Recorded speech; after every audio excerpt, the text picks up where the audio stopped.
think we should start by giving an applause to Rui for the wonderful work he's done.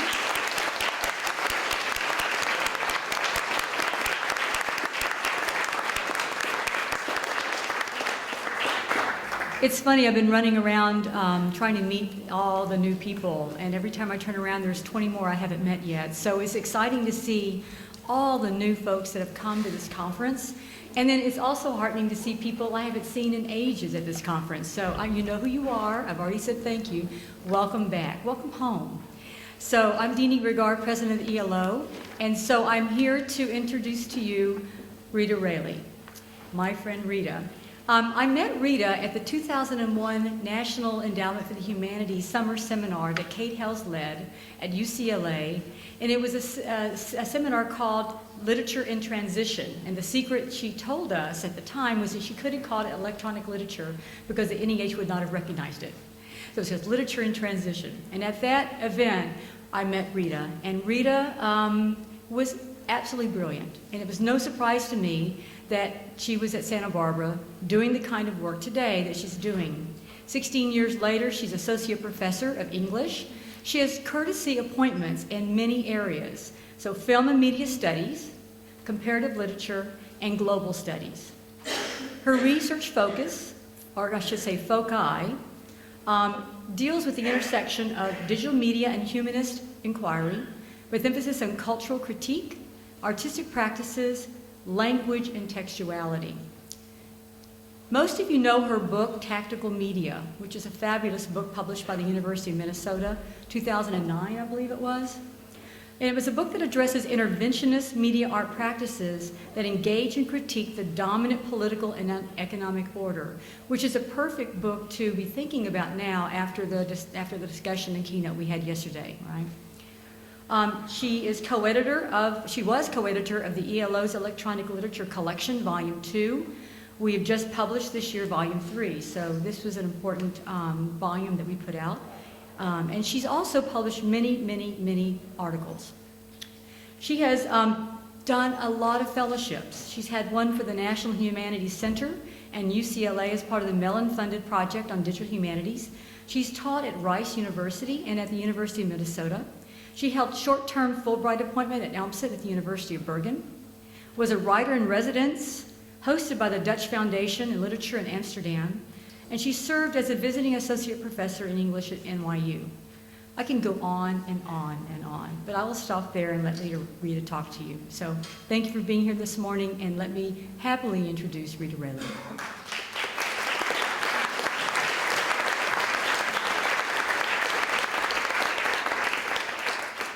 Good morning. I'm just going to test the acoustics in the first minute here, so let me know if they're not good.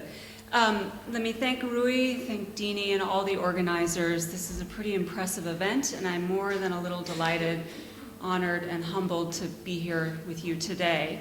So thank you again to all of you.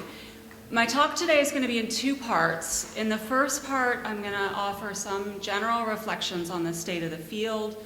It's difficult to resist the temptation to do so in a forum such as this and with a platform such as this. And then in the second part, I'm going to give you a kind of encapsulation of some of my research at the moment on machine writing. But I say this with one important caveat, and that is that I've only just begun to think through the implications of the shift from rules-based language processing to generative machine learning algorithms. So that is, I think, an important framing, maybe even disclaimer.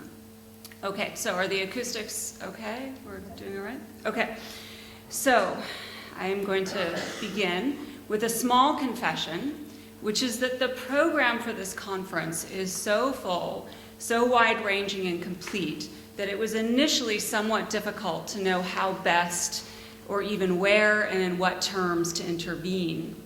One wants, or I want, to do justice to both the local, the site-specific, the granular, that is, the procedural analyses, the case studies, the renderings, examinations, and cautionary tales on the one hand, as well as to the systemic and the systematizing, that is, the practices of reading, user engagement, communities, taxonomies, and poetics. For every critic now, a work, and for every work rather, a critic, and for every critic, a backlog of works. So the proliferation of tags, categories, and genres in the third volume of the ELC, as well as the many languages and the geographic distribution of the artists, are testament to just how much this organization has grown, as many have remarked. But I think we might go further to note that the field proper has now met all the benchmarks for institutionalization, not just anthologies, books, dissertations, lecture series, degree programs, research grants, and faculty positions, but also canon debates and competing narratives of origin. So methodologies have become more varied as well, not simply under the influence of the adjacent field, the digital humanities, but also in line with media studies writ large. And indeed, there are traces here of the affective turn, environmental studies, and the new materialisms.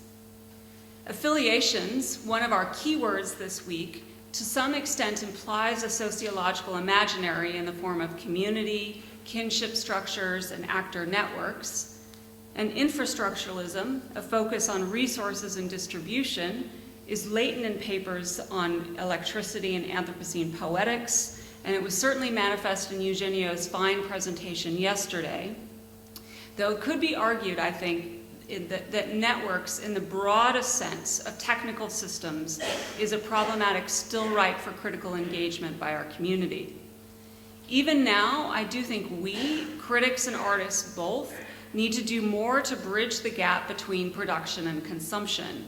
That is, to articulate the links between authorship and coding on the one hand, and reading practices on the other. What comes in between, of course, is the physical distribution of texts, messages, data, signals. The art happens here, MTAA told us with their simple net art diagram, but the implicit challenge, think more about what infrastructures are, where they're located, who controls them, and what they do, has yet to be fully answered, I think, within the field of electronic literature.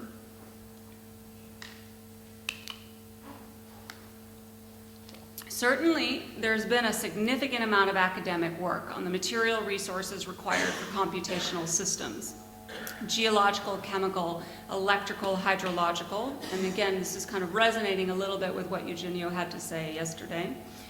So too, I think a number of thorough investigations of the means by which media objects circulate, the post, internet cables, cloud architectures, and satellite dishes.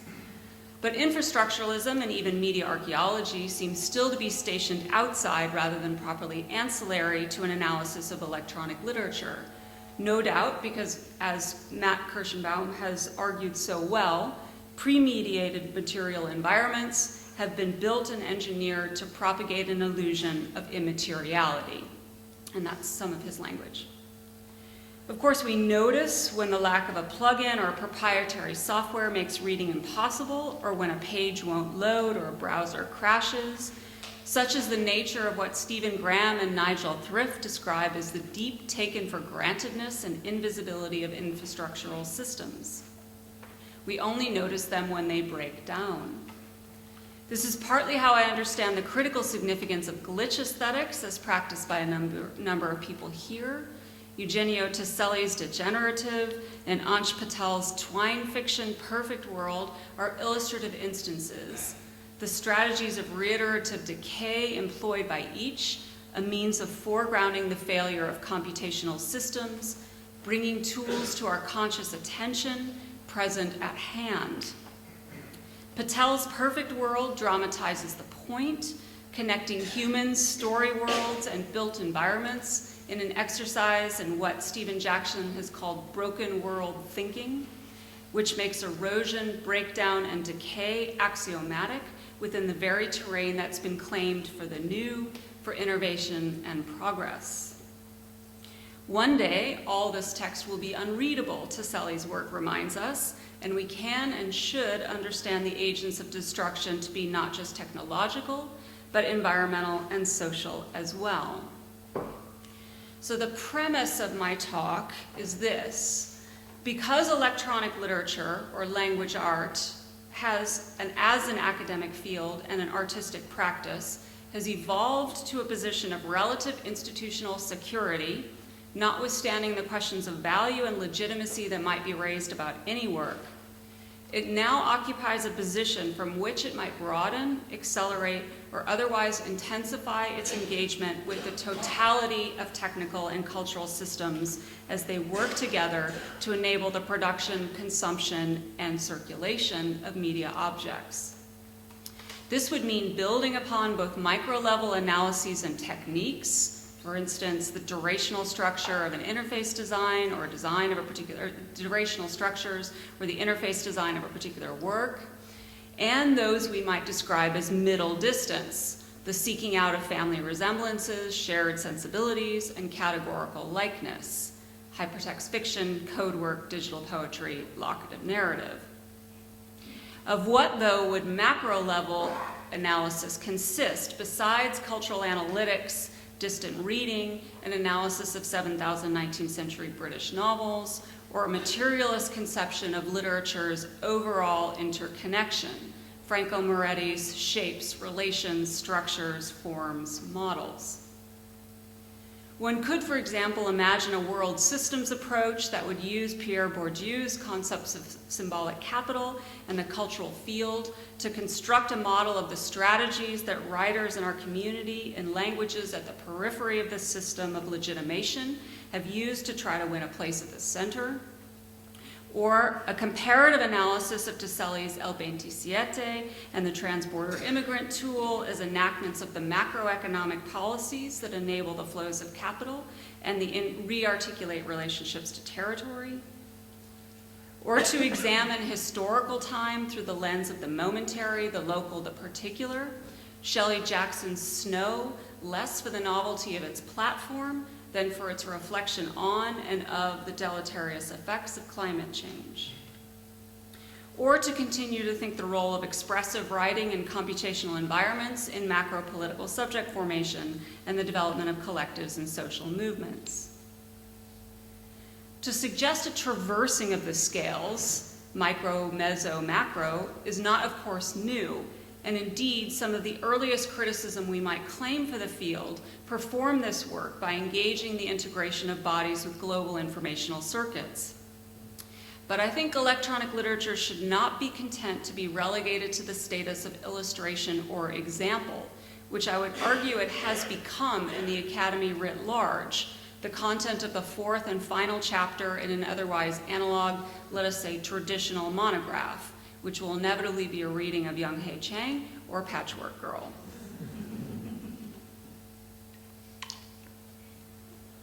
Scholars of satellite media will undoubtedly offer commentary on Eduardo Katz's Inner Telescope, a poem he developed for realization on the French mission to the International Space Station last November, performance for one astronaut, one pair of scissors, and 2 sheets of paper, realizing the single word, moi.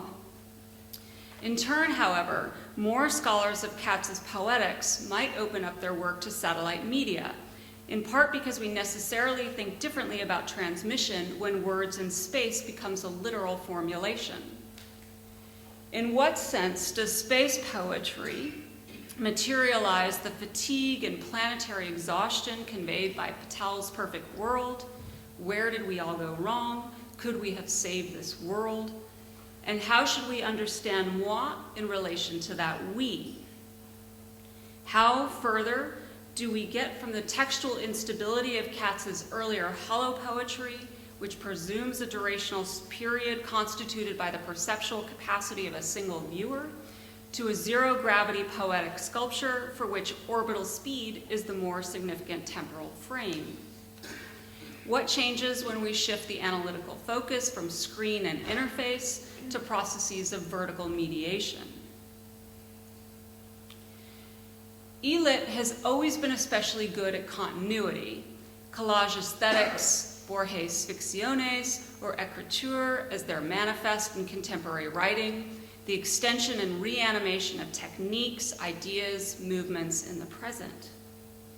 So too, genealogical work, combinatorics, textual machines, digital modernism, reminds us of the long-term intertwining of literary and algorithmic processes. But ELIT has also been especially good at discontinuity, at thematizing, dramatizing, and enacting rupture, the splintering of the page space of screen as an epistemological break with past modalities of reading, a dramatic realization of the practical and theoretical difference claimed for computational environments. Or public secrets as an instance of what Jeff Bowker has described as new knowledge-bearing objects, platforms, archives, narratives that are adequate to the multiple temporalities and scales of knowledge in the present. In a moment of relative institutional security, however, a moment when ELIT has arguably become an academic enterprise like any other, so ordinary as to be relativized as one of many arts of the present, strict claims for sameness and difference, likeness and unlikeness, arguably have neither the urgency nor the critical purchase they once did. Oh, sorry, I was ahead of myself. Right, this is where I am now. So the continuing premise of my talk then is that we recognize electronic literature now as a practice that is distinctly contemporary in Agamben's terms, of our moment, but also at a remove. Contemporariness for Agamben means having a singular relationship with one's own time, adhering to that time, but not so well or so closely that one cannot see it. To be contemporary is to be stuck, but not perfectly tied to the epoch, to be embedded, but at the same time to keep a distance, to be of a time, but anachronistically. The disjunction, the separate place out of time, allows for a kind of parallax view. Contemporaries, Agamben tells us, are those who perceive the darkness, those who do not allow themselves to be blinded by the lights of the century, and so manage to get a glimpse of the shadows in those lights of their intimate obscurity. On the face of it, this sounds vaguely fantastic and perhaps not so special. After all, the darkness in 2017 is, let us say, less obscure.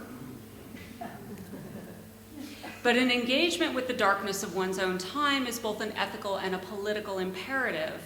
And here it's instructional to note that the publication of the essay on the contemporary comes alongside of the essay on the apparatus, which expands on Foucault to consider the apparatus as the sum total of practices, bodies of knowledge, measures, and institutions, literally anything that aims to manage, govern, control, and orient, that is to say, capture human beings, and for their own good.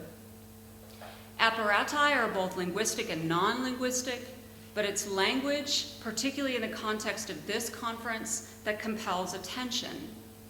What then can electronic literature or language art, as an art of the present, as a contemporary practice, teach us about the contemporary?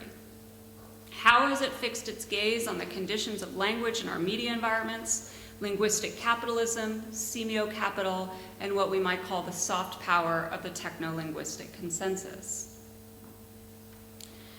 The most visibly lucrative domain is linguistic capitalism, which for Frederick Kaplan emerges not only from the calculation of the value of keywords, but also and perhaps most importantly from the business of mediating expression through text transformation algorithms, autocorrect, autocomplete, and now autocompose. The goal, he says, is not to capture our attention, but to capture our language, to develop intimate and sustainable linguistic relationships with the largest possible number of users in order to model linguistic change accurately and mediate language systematically. Users, us, have thus come to function in everyday contexts in which our writing is both visibly and invisibly adjusted. Did you mean? Searching B when you meant A, collage when you intended college, or autocorrect, often auto-miscorrect, of a language that can no longer be said to be properly ours. It's not properly ours, neither pure nor originary, not because of the lessons learned from philosophy and literary theory, but because we can no longer be certain about the distinction between a human-produced text and textual expressions that have been algorithmically mediated. If an algorithm wrote this, would you even know? The New York Times asks. and we can understand this question to be much more profound than the headline writer perhaps realized. After all, autocompletion and text correction algorithms are most probably based on statistical models of text, of online text, that have themselves been algorithmically mediated. To autocorrect, we can now add autocompose. I learned from that. More specifically, Google's Smart Reply, which uses a neural network to sort the language of an email into thought vectors and suggests typical, let us call them normative, responses. Invited to a party, you can count me in, say, I'll be there, or send regrets in the form of, sorry, I won't be able to make it. There are, of course, many tools that assess and actively correct our writing in real time. No doubt someone or something has produced a compendium of such tools, from the more limited clear text, which will caution writers away from all but the top 1,000 words, to the socially conscious Violi, a SOTERM writing assistant that assesses readability and performs a sentiment analysis for warmth and power dynamics. Such templates ensure a kind of compliant adaptation, linguistic prompts that users learn to read as inevitable and flexible, choice menus and editorial functionality offering us the guise of authorship. So if school instruction has historically functioned as a means of linguistic engineering, that managerial function has now been outsourced not to extra institutional learning aids, but to algorithms. Matthew Fuller and Andrew Goffey, in the context of their analysis of evil media studies, argue that the policing of language that has historically been accomplished by specific norms of rationality and the institutions in which they're staged and advanced is today accomplished more and more frequently by specific technological apparati. Word and character limits are a primary technique for the algorithmic management of language. Text fields controls prodding the user to shape her language in accordance with presets and constraints. The policing of style extends to form, optimal line lengths, article containers, templates. These are the new specific norms of rationality, enforcing consensus about linguistic and communicative standards, proper forms of expression that function under the alibi of readability. Such is our linguistic performance made compatible with the global linguistic machine, as Franco Berardi suggests. Even the social circulation of language, he reminds us, has been impoverished by norms, habits, specified forms of address. Once language becomes a fundamental structural part of the economy, with our communicative capacity claimed as a new site for labor and the production of value, sponsored tweets, blog reviews, curated profiles, it became defined and limited by its economic exchangeability. It has now in effect been formatted, reduced to information, and functionally incorporates what he terms techno-linguistic automatisms. Such automatisms are scripts, organizational templates that instantiate habits and practices, that program social relations, and bend language to systems and environments. So too, iOS autocomplete, which has been used by a researcher with practically no knowledge of nuclear physics to submit a paper to an international conference. I started a sentence with atomic or nuclear and then randomly hit the autocomplete suggestions, he says, and the paper was accepted. I did the same for my paper, and I am here to tell you that machine writing is an amazing thing for the people that are here now, but it's not even worth reading for the rest of the year. Which felicitously gave me a transition to Lydia Liu's astute question about the criteria we use to think about computer-generated art.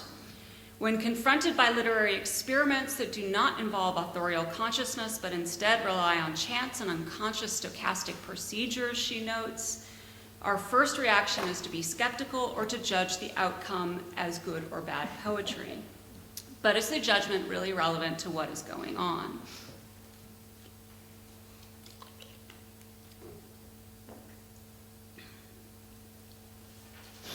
I've been very busy.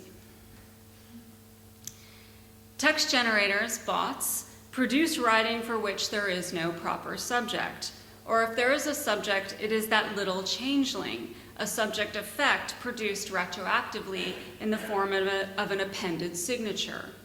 This is my scientific paper. Or, this post was created by an algorithm written by the author. Or, this is my experiment with character-level language models. Automated insights, stat sheet, narrative science, these automated reporting bots produce narrative content out of data, from earthquake reports to corporate earnings to sports statistics, and all are instances of robo-journalism, signed and delivered by patented wordsmith platforms. Or consider the use of recurrent neural networks to generate political speech and TED Talks. What more appropriate genres than these? Each talking head carefully on message, pulling from a library of words and stock phrases. Even more to the point, Phil Parker, the notorious Amazon author with 100,000 listings to his name, 7 times that for his publishing company, technical reports, medical treatises, even Webster's dictionaries. All I'm doing, he explains, is writing computer programs that mimic the way people write. That is to say, assembling an archive of source material, determining the laws of genre, linguistic and communicative norms, and producing to formula. Author is that which takes custody of inscriptions, utterances, gestures, organizing them into a discursive set for which it will serve as the identifying marker. Algorithm may be illegible as author within a regime of intellectual property, but both labor and output are captured, co-opted, made legible with claims of ownership. This writing system is patented. I'm training RNNs all the time. I train, I claim, this book is mine. Such performative enunciations endeavoring to enact the mantle of authorship lay bare the attributional norms of collaborative knowledge production. From large-scale installation art to Google's smart reply, the work of many is subsumed under the name of the one, artist, author, signatory. The difference in the more contemporary instance is this: non-human, non-subjectified creative agents cannot bear the proper name. They can be labeled, tagged, identified, QuakeBot, Obama RNN, Isaac Tedemoff, Ada Loveted, but they cannot be capital N named. Text generators in this regard are the last step in the direction of non-authorship, even as the techno-linguistic consensus authorizes their co-optation within property regimes. Phil Parker, alleged author of 100,000 books, 100,000, 200,000 more. With Semio Capital, to continue with Berardi's thinking, we're experiencing a crisis of overproduction, an excess supply of signs for which there is low demand in the form of scarce attention resources. Text spinning engines, spam, the exponential production of empty messages for which there is no addressee, much less a reader, or more precisely, machine-generated text that will likely be read only by machines. Drone Sweetie, algorithmic processing of autonomous vehicles, or seeing machines through the eye of the machine. So, the old question, what is to be done? More specifically, how can ELIT, language art, best reflect and respond to the conditions of language now? I have a tentative schema in mind with 5 modes of production, all marked by their contemporariness. They're not mutually exclusive, I do want to stress, but they do all presume a fundamental entanglement between human and machine, and they do all endeavor to expose the algorithmic dimension of our writing, asking us to come to terms with, to process the machinic dimension of the symbolic. So in the interest of efficiency, I'm just going to talk out these 5, and then I'm going to come back to read. I have a short paragraph to conclude that sort of telescopes into one particular work. So the whole thing kind of has the inverse structure of what one might expect.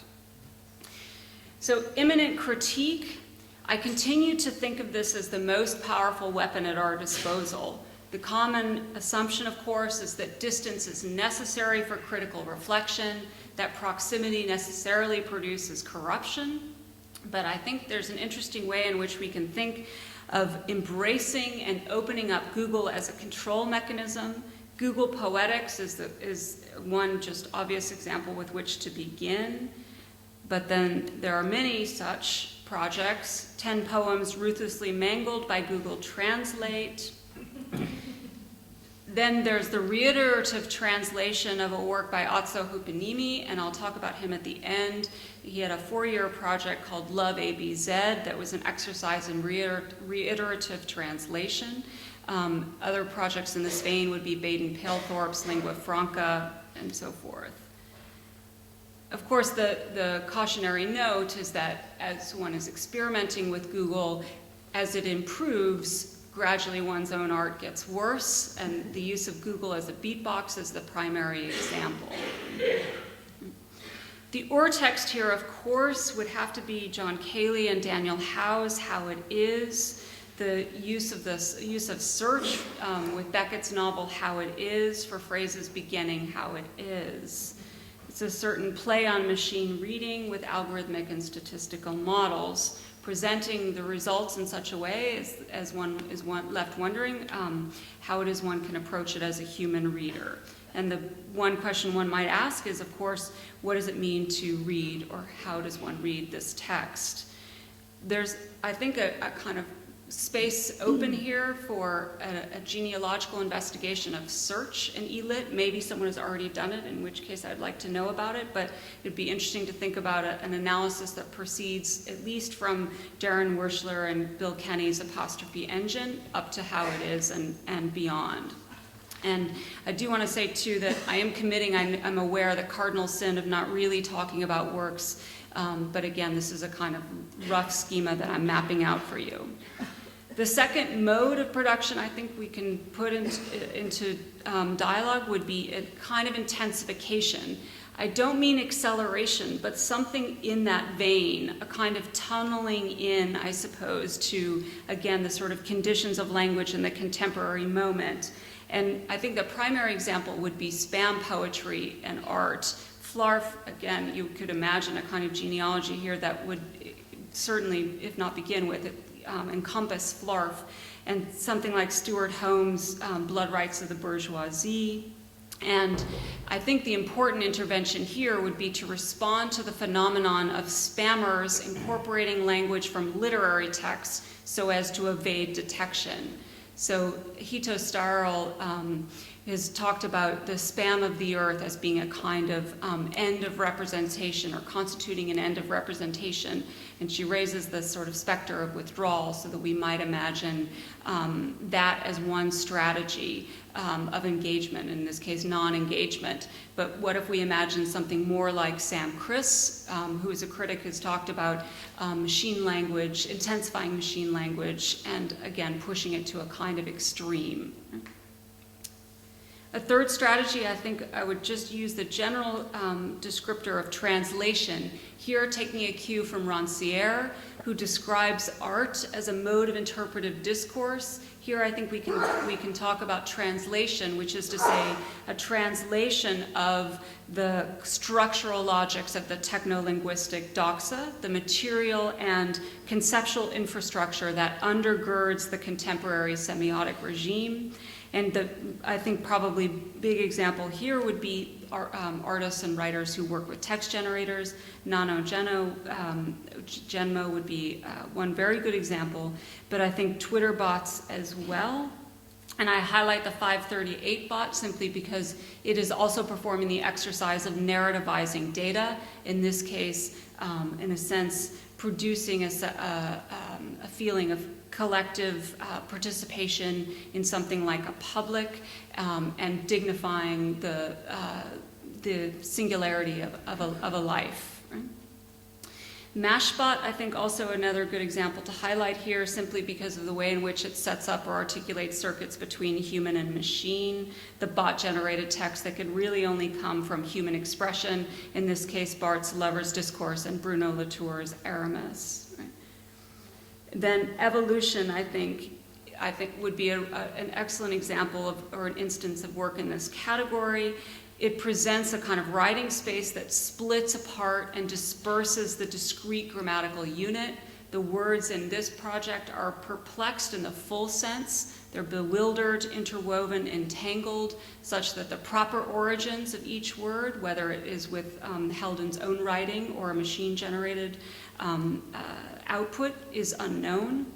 This, I think, is an admixture or an amalgamation so radical that it could only be representational, simultaneously reflecting and reproducing our contemporary techno-linguistic condition. Arguably, evolution could go into the category of glitch aesthetics, which is why I want to suggest, again, a kind of fluidity among these. But here with glitch aesthetics, I like the idea of appreciating the very linguistic properties that would otherwise be expunged as unproductive, anomalous noise. Andreas Jacobs, asemic work, and they all spoke in a different tongue and understood each other, is a compelling example, but semantic disturbance perhaps may be more to the point, right? Again, using Google search. Right? And then last, concatenation, which is a word I choose carefully, not socialization, so as not to suggest the kind of false harmony of humans and machines somehow working or operating or living together. This is just a screen capture of one of the many now AI-powered writing tutors, writing assessors on the market. This offers a kind of outsourcing service. But I think, too, the false harmony of something like a living or a talking elevator. And here, too, I think our text would have to be John Cayley's The Listeners. Okay, so to conclude, I have just a short reading of Love A.B.Z. as, again, a kind of encapsulation of some of the themes that I've been discussing. So it's a multi-act project, and we can talk more about it later. I won't give you the sort of outline of what he does, but I will say that in one act that I take to be quite important, human performers lie on the floor with their eyes closed, collectively improvising a love story for blind machines, the effect of which is to remind the audience that there are multiple sensors and sense-making systems at work, from the exteroceptive faculties of the actors to the speech recognition software that's operating during the performance, capturing the voices of the actors for the database out of which the next performance will emerge. What it's dramatizing, this is what they're looking like on the stage. What it's dramatizing is the lesson of Catherine Hale's latest book, Unthought, that cognition is a broader faculty shared by all biological life forms and many technical systems. Meaning is not the exclusive province of the human, and we do not have a lock on which contexts are able to generate meanings. Cognizer, then, we would have to conclude, is first and foremost a role that many actors can play. And there are arguably only degrees of difference between the processing of input, sense data on the one hand, and speech on the other. Just as the actor's seemingly automated responses to dialogical cues bears more than a family resemblance to the output of Google Translate. We saw something of this in the festival the other night, where we saw also experimenting with neural net rather than statistical translation, but you got the same sense of the robotic or the automated. So put another way, all of the spoken language of Love A.B.Z. seems to be externally generated, symbolic production without signification and understanding. Berardi situates such techno-linguistic automatisms in the context of semiocapital, which puts neuropsychic energies to work, submitting them to mechanistic speed, compelling cognitive activity to follow the rhythm of networked productivity. And indeed, the de-skilling of labor, which is to say, its reduction to rote procedures, recasts work in terms of following a script, which is to say, functioning like an algorithm. We're left then with an artwork enacting for us the ontological transposition that summarily captures our contemporary socio-technical condition, which is machines impersonating people and people impersonating machines. Thank you.